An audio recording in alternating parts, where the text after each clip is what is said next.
Hey everybody, Chris Mashagny here with you tonight for another episode of Livingston Live. I'm here tonight with New York bass fishing extraordinaire Mick, the Stick, Arndt.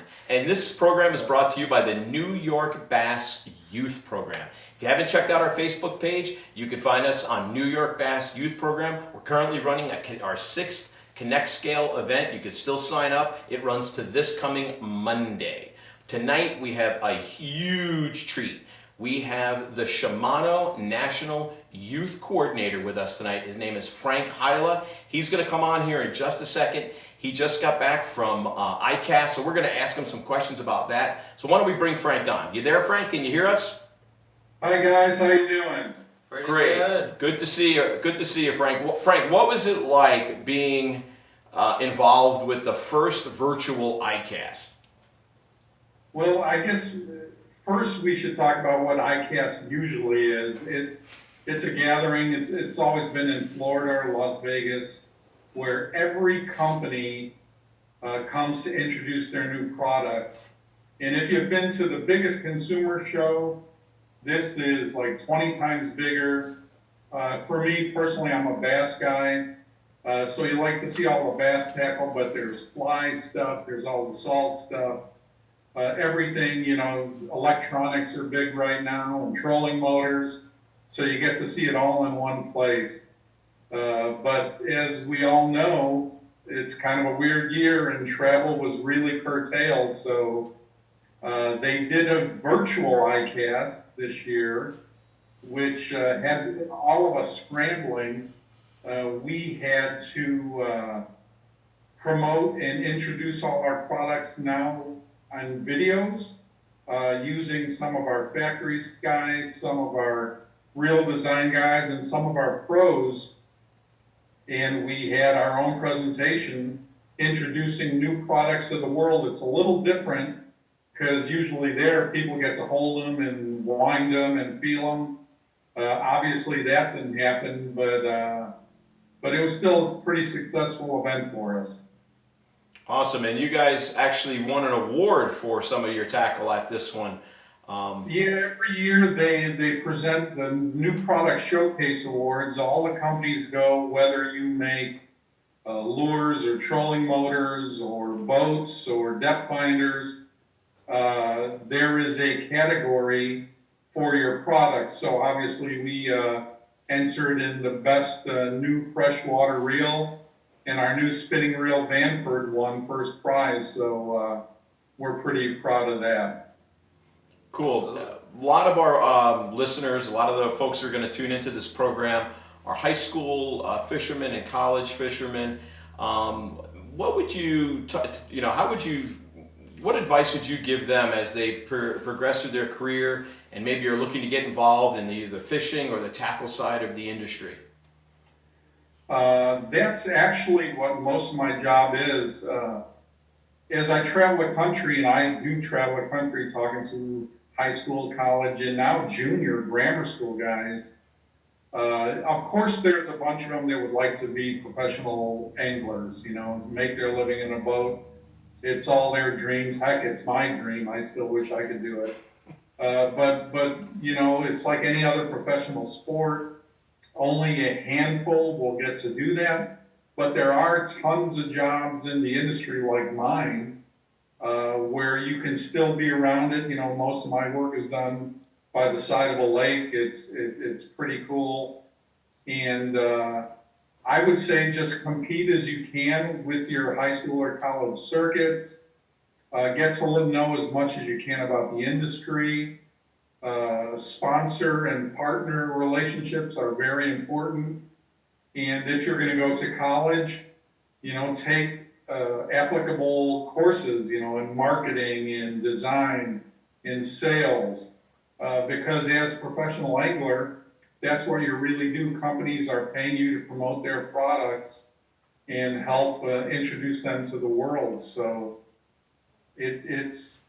it's not as hard as you would think, and actually the industry is responding. I just had to do a report for Shimano. I believe we have 12 former college fishermen now working for us full time. So I know other companies are doing the same. Start relationships, meet guys like me, get a card, keep in contact, and do what you can to get your foot in the door with all these different companies. Yeah, absolutely. So obviously with all the COVID stuff going on, obviously a lot of tournaments have been canceled. I know, but before we started, you said you were planning on traveling to about 35, 40 different events this year, and you're probably gonna be lucky to maybe get to 5 to 10, at best. So obviously tournaments are getting canceled, all across the board from the elites down to high school guys. For those high school guys, as they're growing, the tournament accolades are part of the process, as well as becoming good advocates of the sport and stuff. What can these guys be doing right now as they try to build their brand, per se, and should they just be out fun fishing and practicing, or should they be trying to get involved with YouTube and stuff like that even? A little bit of both. If I had to suggest one thing you could do as a high school or college fisherman to make yourself known to companies is get involved with a local dealer. I get resumes and letters and notes and emails from high school anglers all the time. Some of them are very professional, some are not. But there's so many of them, it's hard to start anything with any of them directly. But when we get a call from one of our dealers, especially one of our better dealers, and they say, "Hey, I've got this guy here who fishes in high school. He knows your product. He comes in, helps me, with customers. He wants to learn about the industry."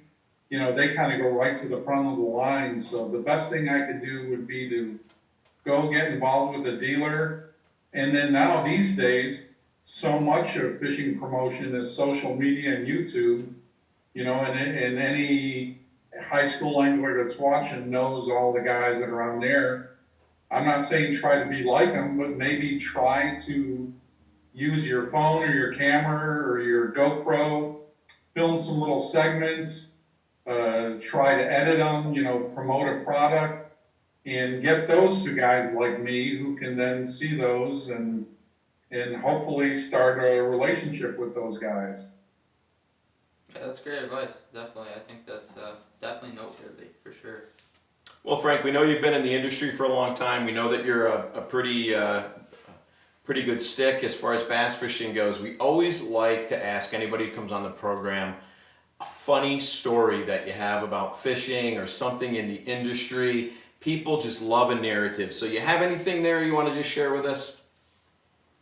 I don't know if it's necessarily. I've been very lucky a couple times.